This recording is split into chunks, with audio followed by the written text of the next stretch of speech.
लेकिन पूरा turn around, आपकी लाइफ का पूरा बदलाव सिर्फ परमेश्वर कर सकता है। A break in prayer, a break in Jesus. आज अगर बदलाव लाना है तो कलीसिया को प्रार्थना करनी होगी। रोना प्रभु को हिला नहीं सकता, विश्वास उसको हिलाता है। बाइबल कहती जब इजरायली लोग प्रार्थना कर रहे थे कि परमेश्वर हमें राजा की गुलामी से छुड़ा, क्योंकि वचन कहता है कि राजा ने उन्हें कठिन कठिन कामों से उनकी जिंदगी को दुखी कर दिया था, बोझ के नीचे उनकी जिंदगी को कर दिया था। और वचन कहता है कि वो परमेश्वर की भविष्यवाणी को याद करने लगे कि प्रभु ने कहा था कि 400 साल के बीतने के बाद मैं अपने लोगों को मिस्र से छुड़ा लूंगा। वो प्रार्थना करने लगे जब 430 साल बीत गए, जब भविष्यवाणी पूरी नहीं हुई, क्योंकि वो नहीं जानते थे कि कोई भी भविष्यवाणी अपने आप पूरी नहीं होती जब तक आप उस भविष्यवाणी के विषय में प्रार्थना नहीं करते या काम नहीं करते। इसलिए नए नियम में लिखा हुआ है कि भविष्यवाणियों को तुच्छ ना जाना जाए, और जो भविष्यवाणी तेरे विषय में की गई हैं उनके अनुसार तू एक अच्छी लड़ाई को लड़े। पौलुस ने अपने बेटे, अपने स्पिरिचुअल संत तिमुथियुस से यह कहा। इसका मतलब भविष्यवाणियां अपने आप पूरी नहीं होती जब तक कि उन भविष्यवाणियों के विषय में लड़ा ना जाए। और हमारी लड़ाई इंसानों से नहीं, किसी पार्टी से नहीं, किसी धर्म से नहीं, बल्कि शैतान से है। और हम परमेश्वर के सामने भी प्रार्थना में लड़ते हैं, जिस तरह याकूब लड़ा था और जीत गया था। तो वचन कहता है कि हमें प्रार्थना करना जरूरी है, और उन भविष्यवाणियों के विषय में जो हमारे लिए की गई हैं उनके लिए भी हमें लड़ना जरूरी है, यानी प्रार्थना में फाइट करना जरूरी है। तो वचन कहता है कि जब वो फंस गए वहां पर, उन्होंने प्रार्थना करनी शुरू की। जब उन्होंने प्रार्थना करनी शुरू की तो परमेश्वर ने अपने दास को भेजा, उन्होंने मूसा को भेजा। और बाइबल कहती है मूसा के वचनों के ऊपर जिन्होंने मन लगाया और यह विश्वास किया कि मूसा अपने आप से नहीं आया है, मूसा परमेश्वर की ओर से आया है, और जो परमेश्वर की ओर से ये वचन कहेगा हम उस वचन के ऊपर यकीन करेंगे और हमारी जिंदगी सेम नहीं रहेगी और हम गुलामी से छुड़ाए जाएंगे। वो गुलामी चाहे बीमारी की हो, वो गुलामी चाहे शैतान की हो, वो गुलामी चाहे मानसिक हो, डिप्रेशन की हो, वो गुलामी किसी भी तरह की हो सकती है आपकी लाइफ में।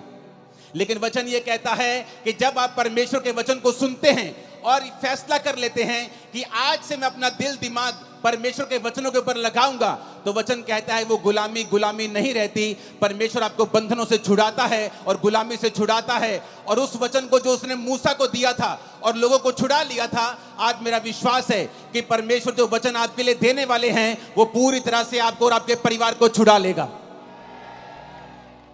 इस मसीह जिंदगी में क्या सबसे ज्यादा जरूरी है, क्या है सबसे ज्यादा इंपॉर्टेंट हमारी लाइफ में?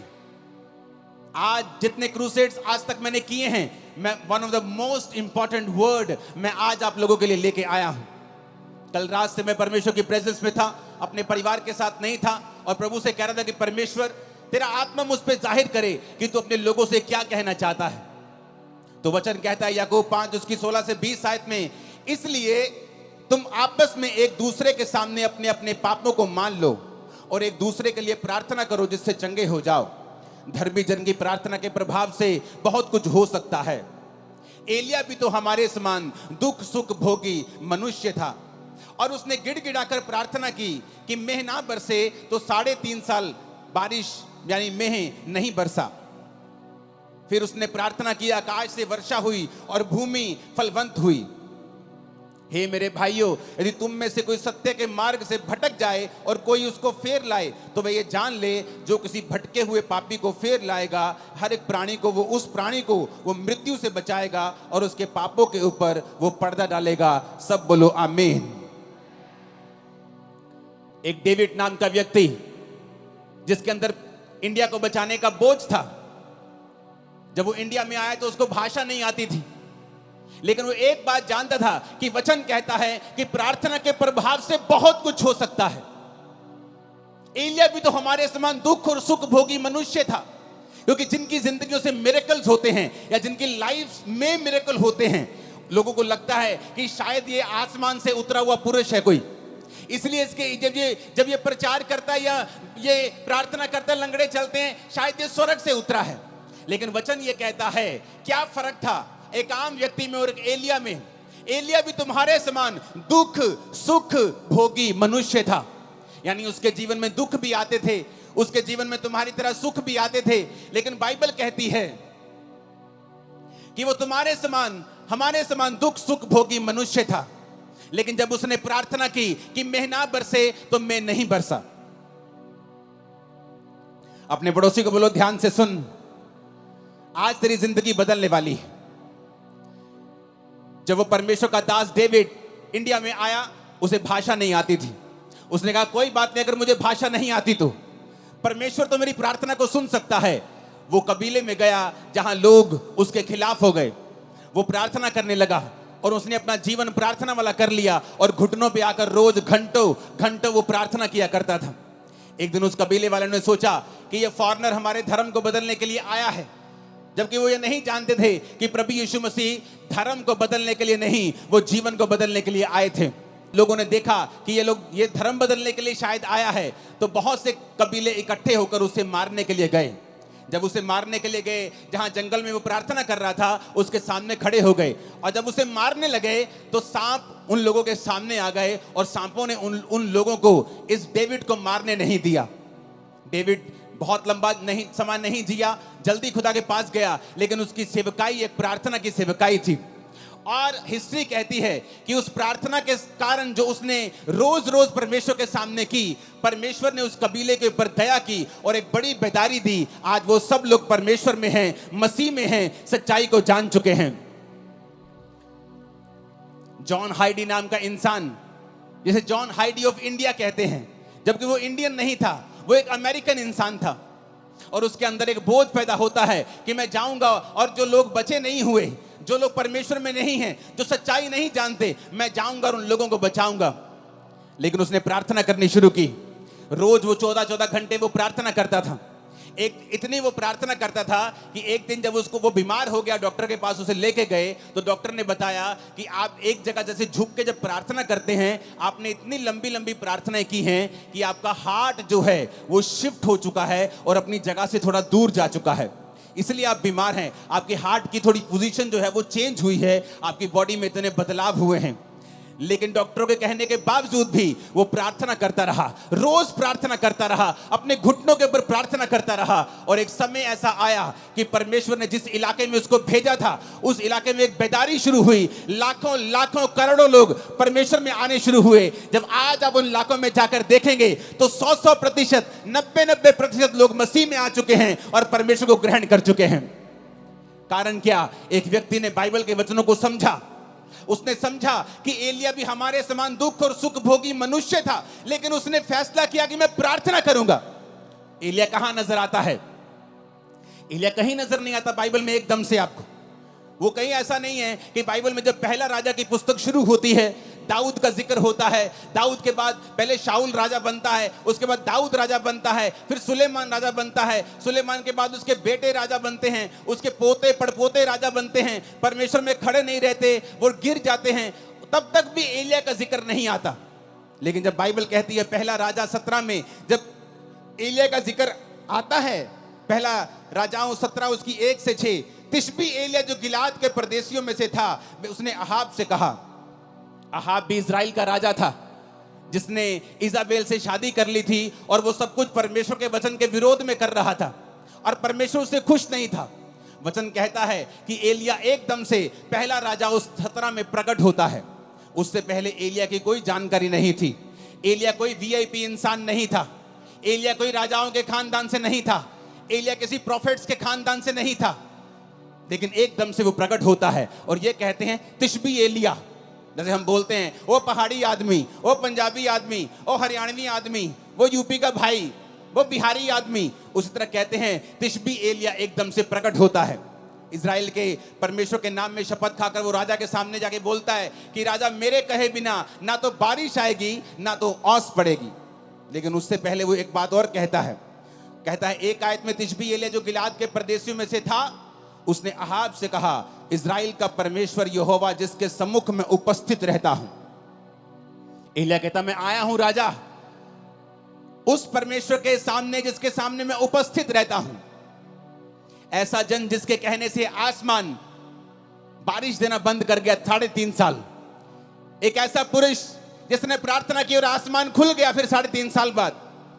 वो पुरुष जो कोई वीआईपी नहीं था, किसी राजाओं के खानदान से नहीं था, किसी प्रॉफिट से खानदान से नहीं था, एक आम आदमी एकदम से। पहला राजाओं 17 में उसका जिक्र होता है कि तिशबी एलिय्याह नाम का एक पर्सन सीधा राजा के सामने जाके हियाव के साथ हौसले के साथ खड़ा होता है और कहता है राजा, उस परमेश्वर की शपथ जिसके सामने मैं उपस्थित रहता हूं। आज कौन लोग बंधनों में हैं? कौन लोग गरीबी के बंधन में हैं, बीमारियों के बंधन में हैं? कौन लोग हैं जिनको शैतान सताता है? ये वो लोग हैं जो परमेश्वर के सामने घुटनों को नहीं टेकते हैं, जो एक दिन तो प्रार्थना करते हैं, दूसरे दिन प्रार्थना करना छोड़ देते हैं, जो एक दिन तो चर्च जाते हैं, उसके बाद दूसरे संडे छुट्टी कर लेते हैं, जिनको ये नहीं मालूम कि आपके पास एक पावरफुल हथियार है, प्रार्थना करने का हथियार।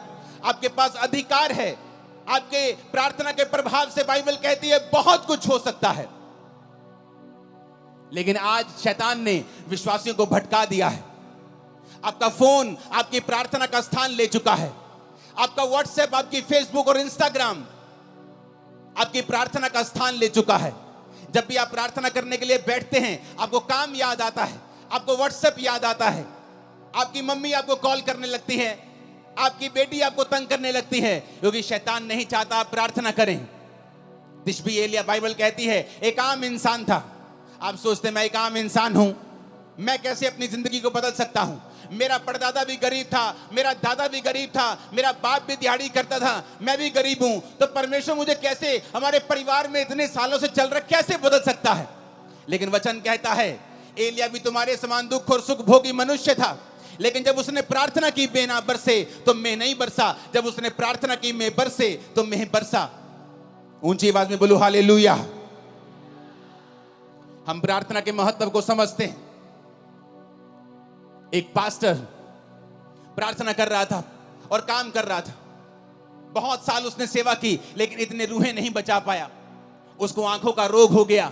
जब आंखों का रोग हो गया, उसने कहा अब तो मैं सेवा नहीं कर सकता, लेकिन मैं प्रार्थना करूंगा। और उसने प्रार्थना करनी शुरू कर दी।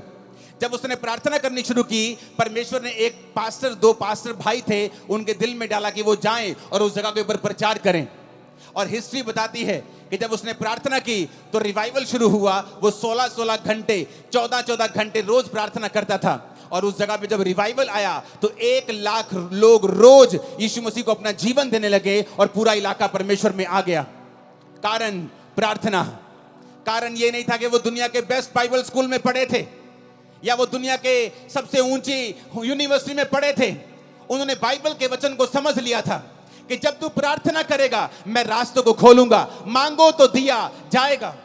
उन्होंने समझ लिया था कि अगर मेरी जिंदगी में जो कुछ नहीं है, इसका कारण यह है कि हमने प्रार्थना नहीं की।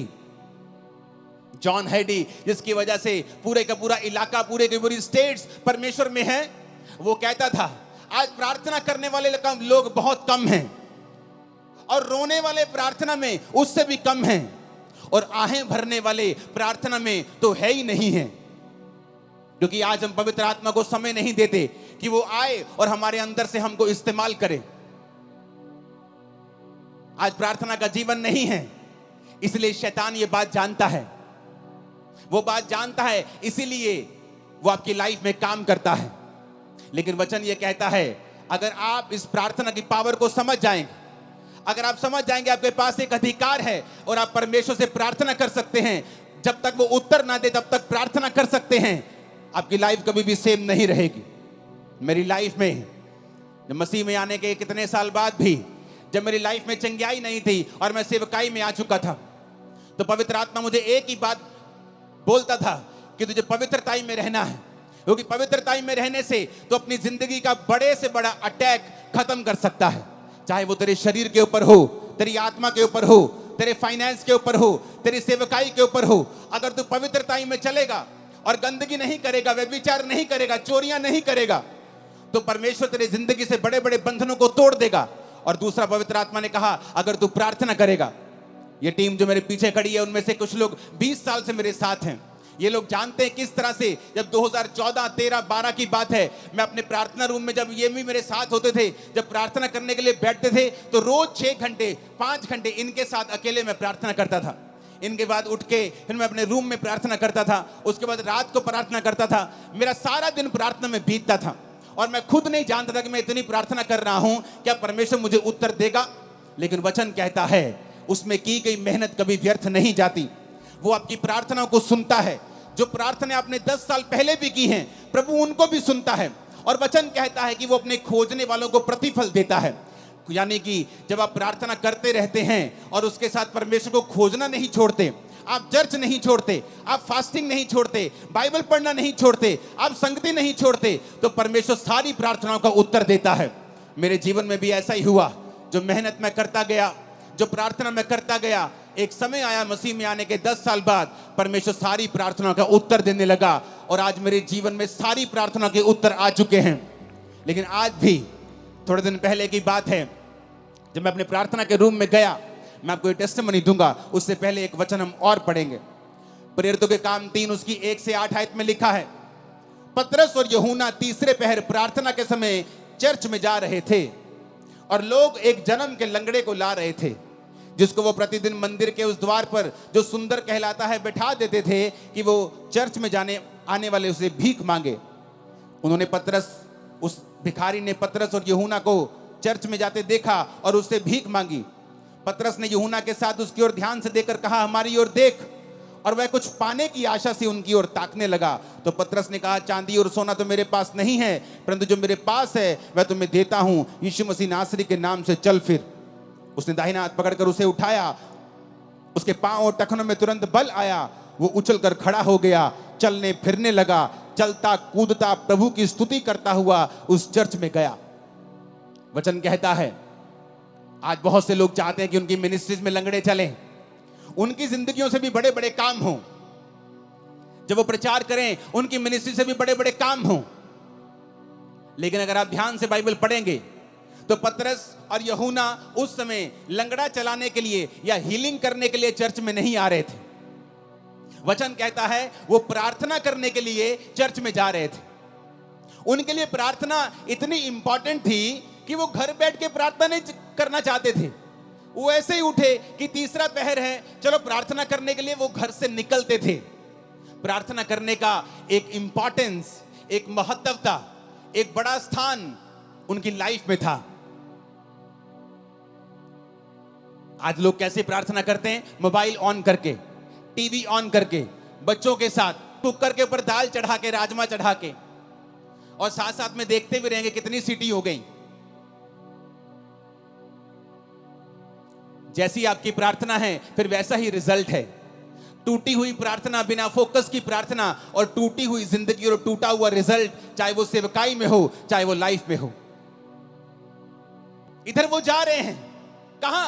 चलो आओ चर्च में चले, तीसरे में प्रार्थना करने के लिए। कहां है? चलो 5 किलोमीटर, चलो चलते हैं चर्च में प्रार्थना करने के लिए। अरे क्या प्रार्थना करने के लिए इतनी दूर जाना? चलो किसी कमरे में बैठ के थोड़ा सा कर लेते हैं प्रार्थना। इंपॉर्टेंस, महत्वता, प्रार्थना के जीवन को कीमती समझना, उसे स्पेशल समझना। अफ्रीका के जाके हिस्ट्री देखो, जिन पास्टर्स ने उन्हें बदला है वो अपनी जिंदगी में 90-92% अपना पैसा परमेश्वर को देते, सिर्फ 8% रखते थे अपने पास। 14 घंटे रोज प्रार्थना करते थे और बोलते थे कि जिस पास्टर की प्रार्थना 8 घंटे से कम है वो अपने आप को फुल टाइम पास्टर बोलना बंद कर दे। और बोलते थे कि जब हम प्रार्थना नहीं करते थे, जोर जोर से बोलते थे, लोग समझते नहीं थे। जब हम प्रार्थना करके जाते थे तो हम जो भी बोलते थे लोगों के हृदय में जाता था और लोग चेंज होते थे। कारण क्या? प्रार्थना। पतरस और यूहन्ना प्रार्थना करने के लिए जा रहे हैं। कोई लंगड़ा चलाने के लिए नहीं जा रहे, हीलिंग करने के लिए नहीं जा रहे, प्रार्थना करने के लिए जा रहे हैं। और रास्ते में लंगड़ा मिलता है, उनकी ओर देखता है और पैसे की आशा से, कुछ पाने की आशा से देखता है। वो कहता है भाई साहब पैसा तो मेरे पास नहीं है, हाँ चर्च का पड़ा होगा बहुत, लेकिन मेरे पास तो अपना नहीं है पर्सनल, मैं तुझे पैसा तो नहीं दे सकता, लेकिन वो दे सकता हूं जो तुझे सबसे अधिक चाहिए। यीशु मसीह नासरी के नाम से उठ और चल फिर। आप जानते लोगों ने इस मिरेकल के बाद पतरस और यूहन्ना को पकड़ लिया। कहते ये अनपढ़ और साधारण मनुष्य हैं, इनकी जिंदगी से इतना बड़ा काम कैसे हो सकता है। कुछ लोग बोले नहीं नहीं, अनपढ़ साधारण मनुष्य तो हैं, पर ये यीशु के साथ रहे हैं। यीशु ने उन्हें 3.5 साल प्रार्थना करना सिखाया है, परमेश्वर के संग चलना सिखाया है। और वचन कहता है कि जब वो प्रार्थना करने के लिए चर्च में जा रहे थे तो रास्ते में लंगड़ा चलाया गया। इतना बड़ा मिरेकल हुआ कि पूरा स्थान चेंज हो गया। यरूशलेम में परमेश्वर के नाम का डंका बजने लगा। कारण प्रार्थना। ऊंची आवाज से बोलो प्रार्थना। नहीं, ऊंची आवाज में, सबसे ऊंचा बोलो प्रार्थना। प्रेरितों के काम 16 उसकी 13 से 15 आयत में लिखा है, सब्त के दिन हम नगर के फाटक के बाहर नदी के किनारे ये समझकर गए कि वहां प्रार्थना करने का स्थान होगा, और वहां बैठकर उन स्त्रियों से जो इकट्ठी हुई थी बातें करने लगे। लुदिया नामक थुआतीरा नगर की एक बैंगनी वस्त्र बेचने वाली एक भक्त स्त्री सुन रही थी, और प्रभु ने उसका मन खोला कि पौलुस की बातों पर वो मन लगाए। उसने अपने घराने समेत उससे बपतिस्मा लिया और विनती की, यदि तुम मुझे प्रभु की विश्वासनी समझते हो तो चलकर मेरे घर में रहो, और वह उन्हें मना कर ले गई। अब यहां पर क्या होता है, यहां पर पौलुस नगर के फाटक के बाहर इसलिए जा रहा है। पुराने टाइम में नगर में फाटक होते थे, शहर बनाई होती थी या फाटक होते थे, तो वो फाटक के बाहर जाना चाहता था, नगर के बाहर, ताकि वो वहां पर प्रार्थना कर सके। नगर के अंदर भी प्रार्थना वो कर सकता था, लेकिन क्यों आज प्रेरितों के काम वाले मिरेकल्स चर्चिस में नहीं होते हैं? क्योंकि वैसी इंपॉर्टेंस परमेश्वर को चर्चों में नहीं दी जाती है। पास्टर्स की लाइफ में भी वैसी इंपॉर्टेंस प्रार्थना की नहीं रही जैसे प्रेरितों के टाइम में हुआ करती थी। वो प्रार्थना किसी घर में भी कर सकते थे, लेकिन बाइबल कहती शाम को स्पेशल वो उठ के गए नगर से बाहर। तब ऐसा भी नहीं था कि गाड़ियां थी, बड़ी बड़ी गाड़ियां थी कि 10 मिनट लगेंगे, चलो गाड़ी में चलते हैं। चल के जाते थे, गधों पे जाते थे, घोड़ों पे जाते थे लोग। तो वचन कहता है कि वो नगर के फाटक के बाहर नदी के किनारे ये समझ के गए कि यहां कोई प्रार्थना करने का स्थान होगा। आओ हम कहीं अकेले एकांत में, जहां कोई हमें देखे ना, हम बैठकर परमेश्वर के सामने प्रार्थना कर सकें।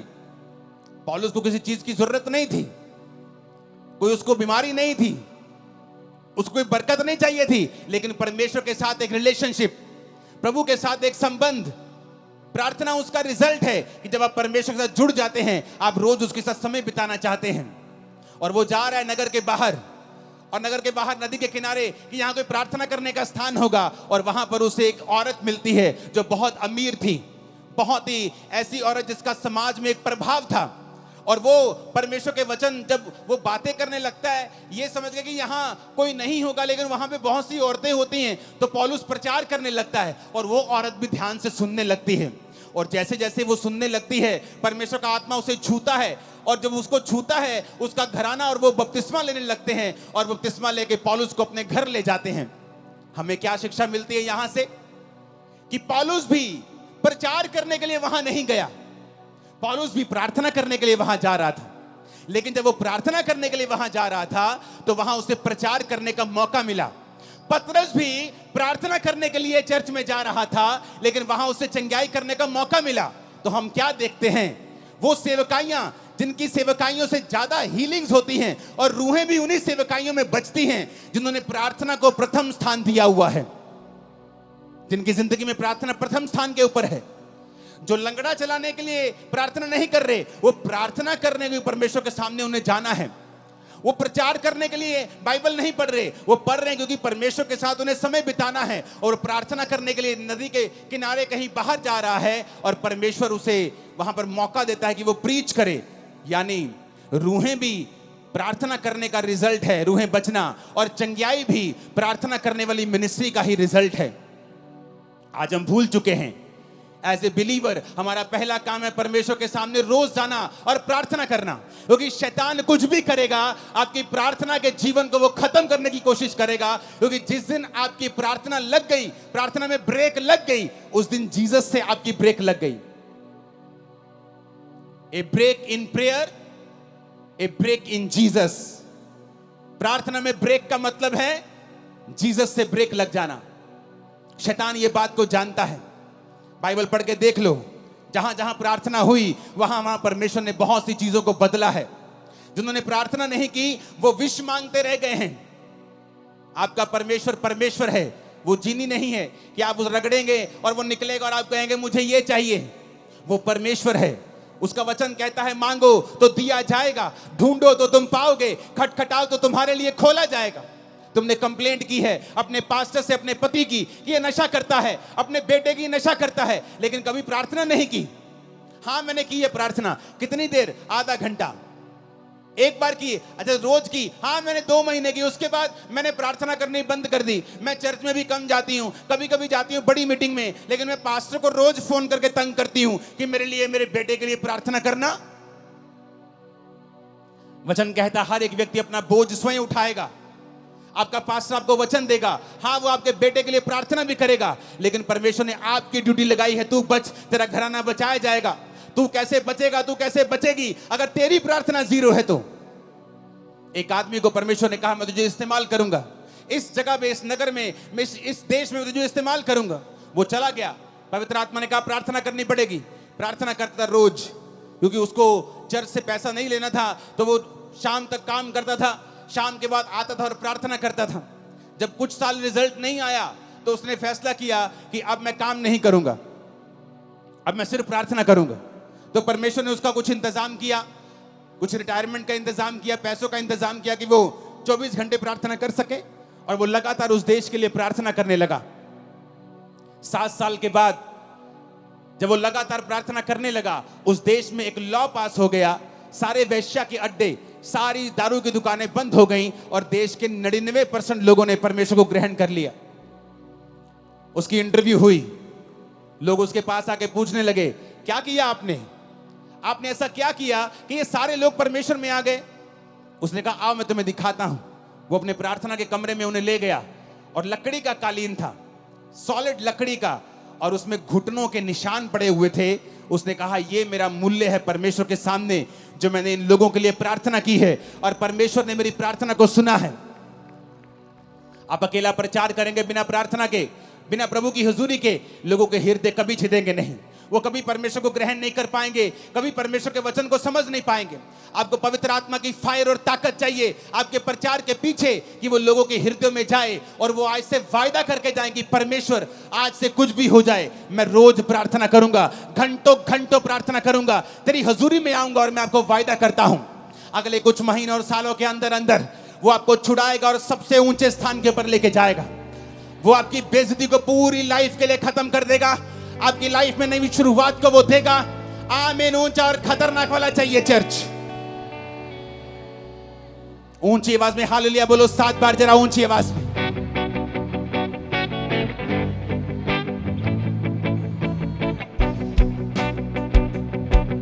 Hallelujah, hallelujah. अगर आप प्रार्थना नहीं करेंगे, हन्ना अपने पति से लड़ती थी रोज, मेरे बेटा क्यों नहीं, मेरे बच्चा क्यों नहीं है।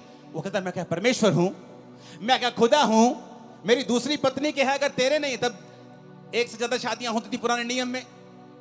उसने कहा अगर तेरे नहीं है तो मैं क्या कर सकता हूं, क्या मैं परमेश्वर हूं? अगर परमेश्वर ने तेरी कोख को बंद कर दिया है तो मैं क्या कर सकता हूं। उसका रोना उसको बच्चा नहीं दिला पाया, रोज रोती थी, बच्चा नहीं हुआ, रोज कर लाती थी, कंप्लेंट भी करती होगी, परमेश्वर को ताने भी मारती होगी, कुछ नहीं हुआ। एक दिन हन्ना ने फैसला कर लिया, पहला शमूएल 1 उसकी 9 से 20 आयत में लिखा है कि हन्ना एक दिन परमेश्वर के घर में गई और वहां प्रार्थना करने लगी। और प्रार्थना कैसी की? दिल से, टूटे हुए मन के साथ, क्योंकि वचन कहता है वो टूटे और पिसे हुए दिल को कभी तुच्छ नहीं जानता। उसने परमेश्वर से प्रार्थना की कि परमेश्वर अगर तू अपनी दासी के दुख की ओर दृष्टि करे और मेरे को बेटा दे, तो मैं तेरे भवन में वो बेटा तेरी सेवा के लिए दे दूंगी। और उसके होंठ हिलते थे, क्योंकि वो पूरे मन से प्रार्थना कर रही थी, आंसुओं के साथ, लेकिन सुन नहीं रहा था वो क्या कह रही है। उस घर के सेवक ने समझा कि ये नशे में है। उसने कहा ए औरत, अपना नशा छुड़ा, अपना नशा छोड़ दे, क्या वक वक बुड़बुड़ कर रही है तू। उसने कहा मैं नशे में नहीं आई हूं प्रभु के दास, मैंने जो कुछ भी अब परमेश्वर को कहा है बहुत ही शोकित और कुड़ाई जाने के कारण कहा है। लोगों ने मुझे ताने मारे हैं, मेरी सौतन ने मुझे ताने मारे हैं, सास ने, सब ने ताने मारे हैं, मेरा दिल टूट गया है। मैंने फैसला कर लिया है कि मैं अपना जीवन प्रभु को दूंगी, मैं प्रार्थना करूंगी और परमेश्वर को अपना बेटा भी चढ़ा दूंगी। आपका एक फैसला प्रार्थना करने का, आपका एक फैसला सेवा करने का, आपका एक फैसला पवित्रताई में चलने का, आपकी पूरी लाइफ की बेइज्जती को बड़ी इज्जत में चेंज कर देगा। मैं भविष्यवाणी कर रहा हूं। आपकी सेवकाई को पूरी तरह से बदल देगा। मैं भविष्यवाणी कर रहा हूं। आपके बच्चों की लाइफ को पूरी तरह से बदल देगा। मैं भविष्यवाणी कर रहा हूं। आमीन। ऊंचाई आशीष आपकी है चर्च। Hallelujah, hallelujah. क्या आज आप फैसला करते हैं प्रार्थना करने का? क्या फैसला करते हैं? ये जानते हैं कि कोई भी व्यक्ति, कोई भी रिश्तेदार, कोई समाज, आपके एरिया का कोई बड़ा व्यक्ति भी आपकी लाइफ को चेंज नहीं कर सकता है। कुछ देर के लिए आपकी हेल्प कर सकता है, लेकिन पूरा टर्न अराउंड, आपकी लाइफ का पूरा बदलाव सिर्फ परमेश्वर कर सकता है। और वो तो आपको कहता है, ये दुनिया के थके हारे और बोझ नीचे दबे लोगों, मेरे पास आओ, मैं तुम्हें विश्राम दूंगा। मुझसे सीखो, मैं मन में दीन हूं, नम्र हूं। अपना जुआ मुझे दे दो। तुम्हारा जुआ भारी है, तुम्हारा बोझ भारी है, तुम्हारी बीमारियों का बोझ तुम नहीं उठा पाओगे, डिप्रेशन का बोझ तुम नहीं उठा पाओगे। मेरा बोझ ले लो। उसका बोझ क्या है? प्रार्थना करना उसका बोझ है, रूहों को बचाना उसका बोझ है, परमेश्वर के वचन के अनुसार चलना उसका बोझ है। उसने कहा तुम मेरे अनुसार चलो तो तुम अपने मन में विश्राम पाओगे। वो विश्राम जो बड़े बड़े खरबपतियों को दिल में नहीं है। सब कुछ होते हुए इसलिए वो सुसाइड कर लेते हैं। बड़े बड़े मिलियन फॉलोअर्स वाले, 20 मिलियन फॉलोअर्स वाले सुसाइड कर लेते हैं क्योंकि उनके मन में विश्राम नहीं है। और जीसस ने कहा, हे दुनिया के थके हारे और बोझ नीचे दबे लोगों, मेरे पास आओ, मैं तुम्हारा धर्म बदलूंगा। ये लिखा नहीं, उसने कहा मैं तुम्हें विश्राम दूंगा। वो विश्राम जो दुनिया तुम्हें नहीं दे सकी, इंस्टाग्राम और फेसबुक नहीं दे सके, वो विश्राम जो सोशल मीडिया तुम्हें नहीं दे सका, तुम्हारा घराना नहीं दे सका, मैं तुम्हें वो विश्राम दूंगा। मेरे पास आओ, मैं तुम्हें विश्राम दूंगा। मुझसे सीखो, मैं नम्र और दीन हूं। अपना बोझ, अपना क्रूस मुझे दे दो और मेरा क्रूस उठा लो, क्योंकि उसका क्रूस हल्का है, उसका बोझ हल्का है। आज अगर बदलाव लाना है तो कलीसिया को प्रार्थना करनी होगी।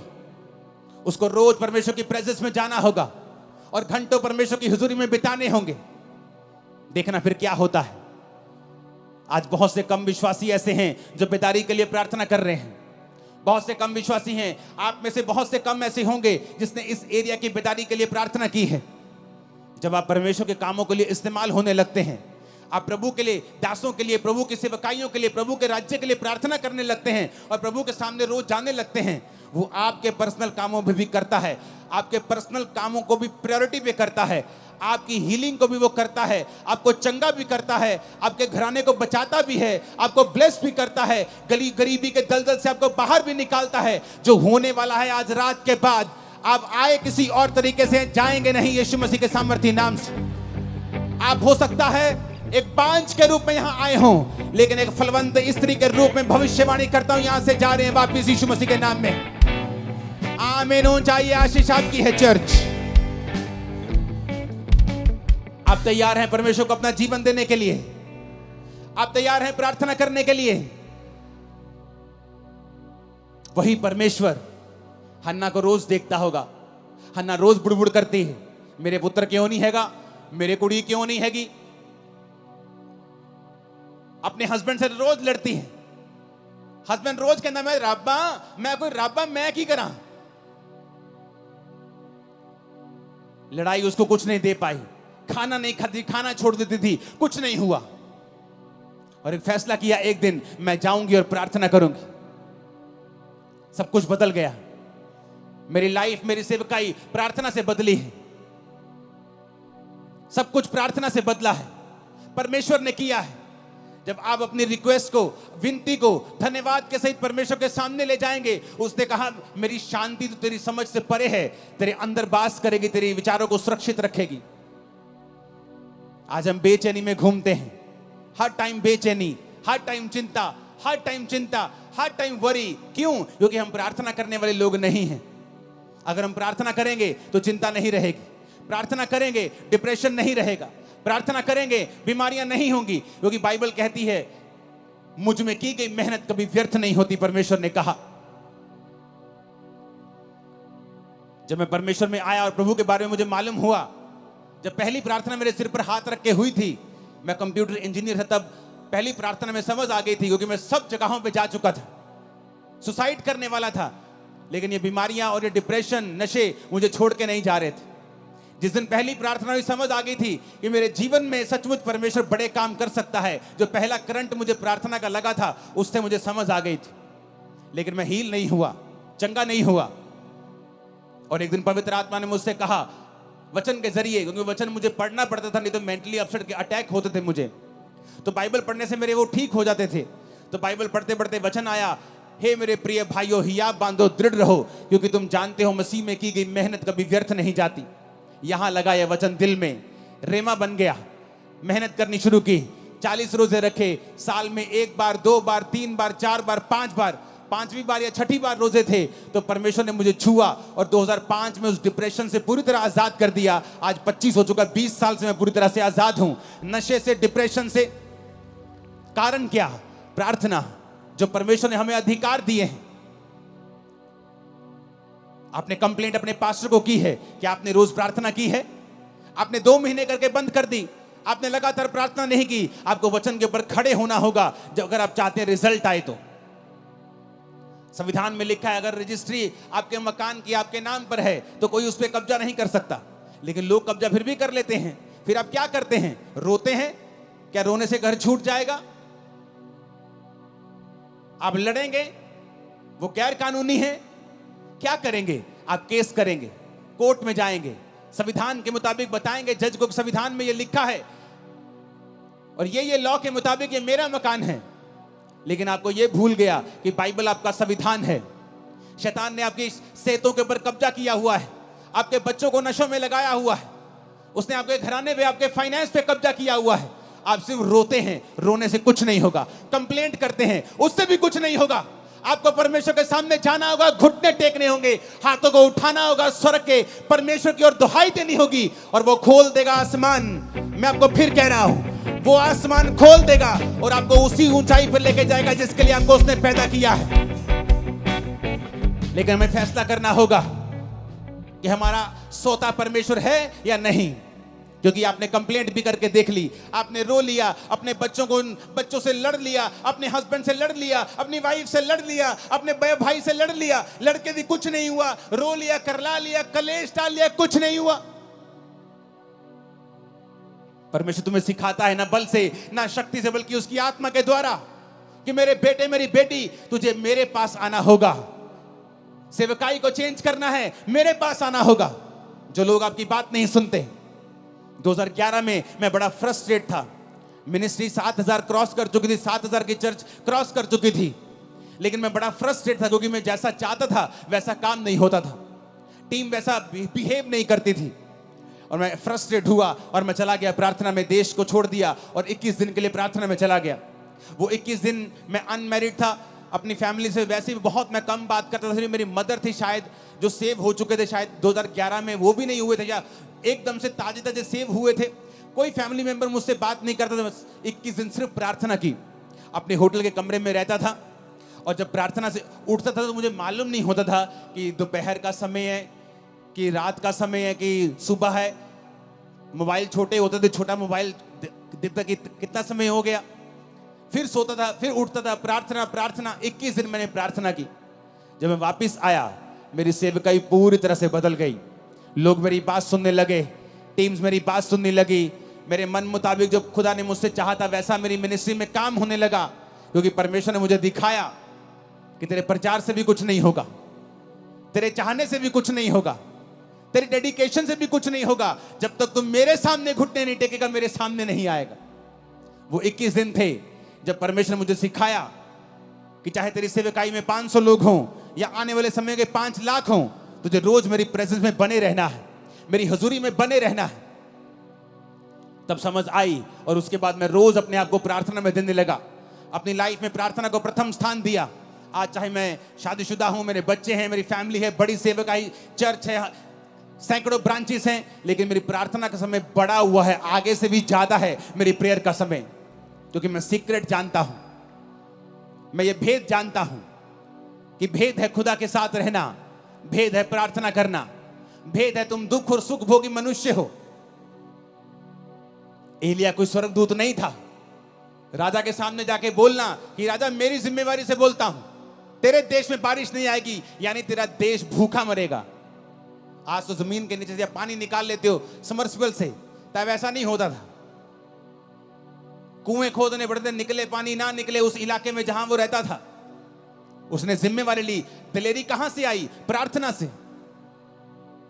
बाल के नबियों को मार दिया, बड़े बड़े काम किए। फिर इजाबेल ने कहा एलिया आज तेरा सिर मैं धड़ से अलग कर दूंगी। एलिया भागा, एलिया भागा।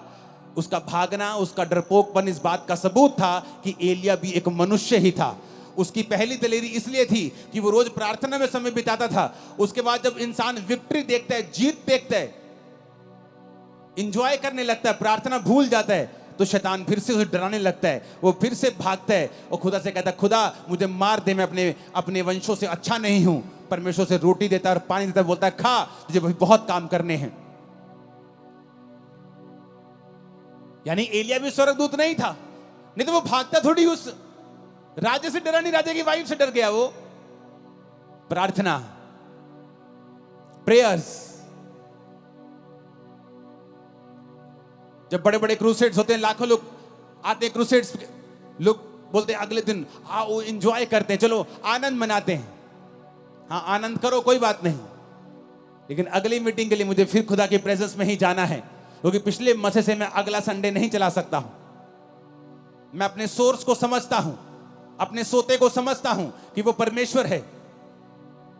जिस दिन आप ये समझ जाएंगे कि सब बातें परमेश्वर की ओर से होंगी।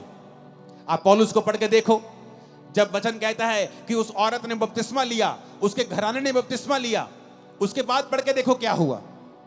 अगर आप 16 से लेकर 40 आयत तक पढ़ेंगे प्रेरितों के काम की, आपको मालूम होगा उसके बाद पौलुस की जिंदगी में बहुत से रास्ते परमेश्वर ने खोले। बड़ी जगहों के ऊपर वो गया सुसमाचार सुनाने के लिए, और आगे के आगे वो चलता गया। क्यों? उसकी जिंदगी जो थी वो प्रार्थना वाली जिंदगी थी। जब आप प्रार्थना वाली जिंदगी आपकी होती है, आगे के बाद आगे रास्ते खुलते जाते हैं। आप प्रार्थना बंद कर देते हैं, आप उस लेवल पर स्टक हो जाते हैं, अड़ जाते हैं, खड़ जाते हैं। जैसे जैसे पानी बहता हुआ रुक जाता है तो फिर वो स्मेल करता है, बहता पानी स्मेल नहीं करता है। आप पढ़ो पौलुस को, सिर्फ ये मिरेकल नहीं हुआ रूहें बचाने का, आगे भी बहुत से मिरेकल्स उसकी सेवकाई में हुए, क्योंकि वो प्रार्थना करने वाला जन था। उसको मालूम था कि मेरा सोर्स जो है वो परमेश्वर है। ऊंची आवाज में कहो आमीन। आप पढ़ो अपनी बाइबल को, रोज देखो कि कब कब प्रार्थना हुई है और कहां कहां प्रार्थना का रिजल्ट उनकी लाइफ में कैसा आया है। आप फिर समझ जाएंगे दुनिया की बड़ी बड़ी बेदारियां प्रार्थना से शुरू हुई। ये आज भी जो लाखों लोग यहां बैठे हैं, ये भी प्रार्थना का ही नतीजा है जो लोगों ने की है कि यहां बेदारी आए। हालेलुया।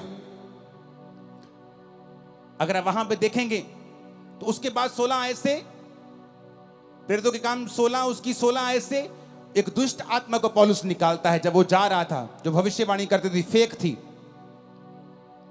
उसके बाद पौलुस और सिलास को पकड़ लिया जाता है और बंदी गृह में बंद कर देते हैं। वहां भी वो प्रार्थना और धन्यवाद करते हैं।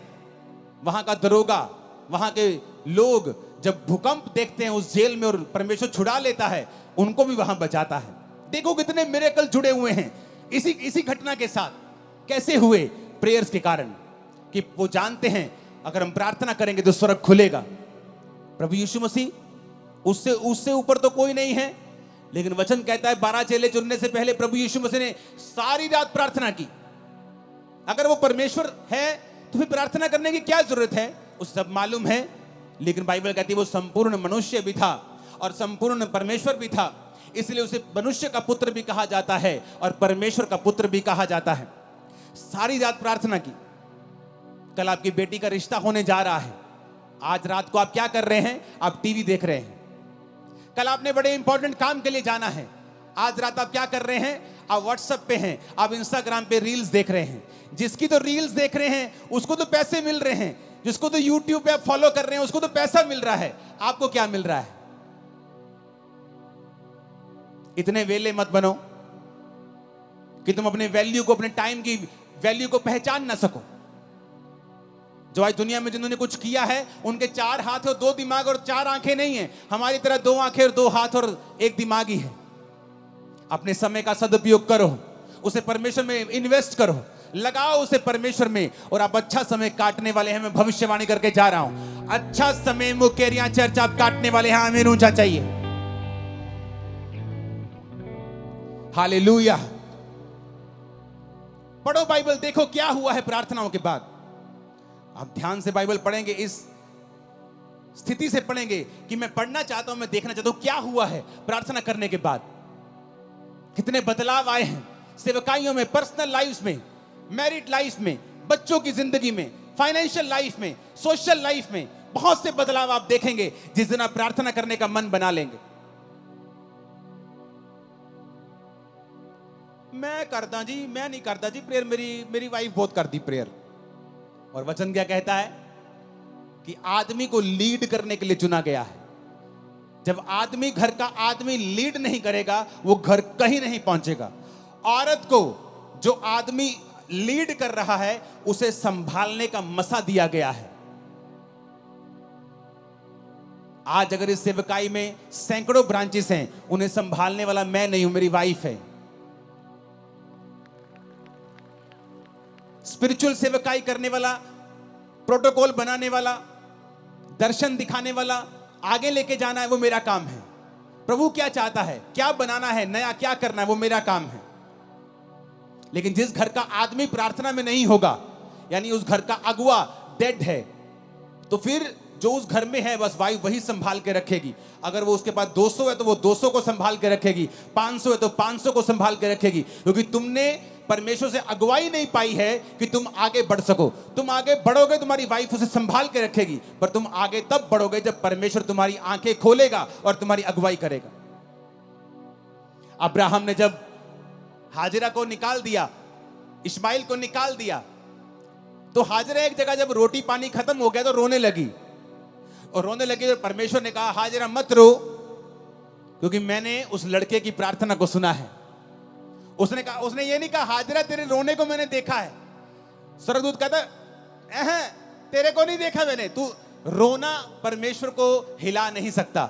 नहीं तो हॉस्पिटल में हर एक मर्द औरत जिसका आज एक लौता बच्चा है, जिसकी माँ बाप आज हॉस्पिटलाइज बेड पे हैं, आईसीयू में, सब रोते और खुदा उनको चंगा कर देता। रोना प्रभु को हिला नहीं सकता है, विश्वास उसको हिलाता है। उसने कहा स्वर्गदूत ने, क्यों रो रही है? मेरे पास पानी नहीं, मेरे पास रोटी नहीं, हम मर जाएंगे। उसने कहा परमेश्वर ने उस लड़के की प्रार्थना को सुना है। क्यों? क्योंकि वो लड़का अब्राहम के साथ रहता था। अब्राहम, उसका बाप, उसको प्रार्थना करनी आती थी अब्राहम को। वो अपने बाप को जानता था, बाप को प्रार्थना करते देखता था, रिजल्ट भी आते थे, वो देखता था।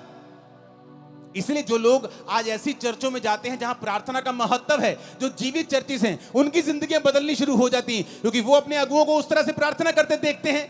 लेकिन जिन पास्टर्स की खुद प्रेयर नहीं है, आप भी अंधे और आपके लोग भी अंधे, आप भी भटक रहे हो, आपके लोग भी भटक रहे, आप भी दुखी, आपके लोग भी दुखी। तो उस दूत ने कहा परमेश्वर ने तेरे बेटे की प्रार्थना को सुना है, उसके आंसू देखें, उसकी प्रार्थना को सुना है। और पास में एक कुआं दिखाई दिया, उसकी आंखें लिखा खोल दी, यानी चंगाई उसके पास थी। लेकिन जब आंखें बंद होती हैं आपको कुछ नजर नहीं आता है। हल आपके पास ही पड़ा होता है, नजर नहीं आता। सालों साल घर में दबा रहता, नजर नहीं आता। जिस दिन आप यहोवा को पुकारते नजर आता है। आज मैं प्रार्थना करता हूं, यहोवा आपकी आंखों को खोल दे और आपको हल नजर आए यीशु मसीह के सामर्थ्य नाम में। यीशु के नाम में हल नजर आए आपको, यीशु के नाम में। आमीन। ऊंचाई आशीष हमारी है चर्च। आप मेरी बात को समझ रहे कि नहीं? हल नहीं होगा। आपकी आंखों के सामने एक कुआं होगा और आपकी आंखें बंद होंगी। आप कभी कुएं के खब्बे, कभी कभी कुएं के सज्जे, कभी आप सीधा नहीं जा पाएंगे। क्यों? आपकी प्रार्थना जीरो है, आपका परमेश्वर के साथ कोई संबंध नहीं है। अब्राहम ने कहा अपने नौकर को, जा और मेरे बेटे के लिए एक बहू लेके आ। जाके वो प्रार्थना करता है। उसे मालूम था इट इज इम्पॉसिबल कि मैं एक अच्छी लड़की ले जाऊं, इट इज इम्पॉसिबल। प्रार्थना करता है, हे पिता, ऐसी लड़की जो मुझे पिलाए, मेरे ऊंटों को पिलाए, ऐसी लड़की भेज। और परमेश्वर भेजता है। क्यों? प्रेयर। हर ग्रेट आदमी जानता है प्रेयर। उसका राज है, उसका सीक्रेट है। आपकी लाइफ में प्रेयर नहीं है, आपकी लाइफ में कुछ नहीं है। फिर आप टाइडर हो सकते हैं, चर्च के फाइनेंशियल सपोर्टर हो सकते हैं, लेकिन परमेश्वर की निगाह में आपकी बहुत बड़ी वैल्यू नहीं है। अगर आपका फेसबुक अकाउंट आपको प्रार्थना करने से रोक रहा है, यहीं डिलीट करके जाना, खोल लेना जाके 50 दिन बाद जब प्रार्थना सेट हो जाए। खुदा ने कहा ऐसा इंसान जो तुम्हें काना करता है, कहता है तू काना हो के परमेश्वर के राज में प्रवेश कर लेना। ऐसा ना हो कि 2 आंखें रख के तू नरक में चला जाए। फेसबुक अकाउंट रखने का कोई प्रॉब्लम नहीं, लेकिन अगर वो प्रार्थना खत्म कर रहा है तो डिलीट कर दो और प्रार्थना में चले जाओ। ऐसी हर चीज को खत्म कर दो। काना होके प्रवेश कर लो, लंगड़ा होके प्रवेश कर लो, एक टांग के साथ लंगड़े होके चले जाओ, लेकिन चले जाओ। जो सही है उसे अपना लो। आज लड़ाई है अपनी फैमिली से, बहू से, सास से, माफ कर दो आज, नहीं तो प्रार्थना नहीं कर पाओगे परमेश्वर के सामने। और लेकिन अगर आज आपने इस वचन को सुन के जो खुदा ने मुझे दिया है, मैं अपने आप से नहीं कह रहा हूं, और आपने प्रार्थना करने का, प्रभु के साथ जीने का मन बना लिया, मैं आपको बता रहा हूं, आपकी इज्जत की जाएगी, आप ऊंचे किए जाएंगे, आप चंगे किए जाएंगे, आप आजाद किए जाएंगे, आप ब्लेस किए जाएंगे यीशु मसीह के सामर्थ्य नाम में। आपकी लाइफ सेम नहीं होगी। आप बड़े देशों में होंगे, बेस्ट जगहों के ऊपर आप होंगे। आपका घराना यीशु मसीह के नाम में आशीषित होगा। आमीन। ऊंचाई आशीष हमारी है चर्च। परमेश्वर के दास के द्वारा टीचिंग्स को सुनने के लिए, अनाउंसमेंट्स और अपडेट्स को जानने के लिए आप हमारे YouTube चैनल को सब्सक्राइब करें और साथ में बेल आइकन को दबाएं, ताकि जब भी कोई नई अपडेट हो तो आप सबसे पहले जान सकें।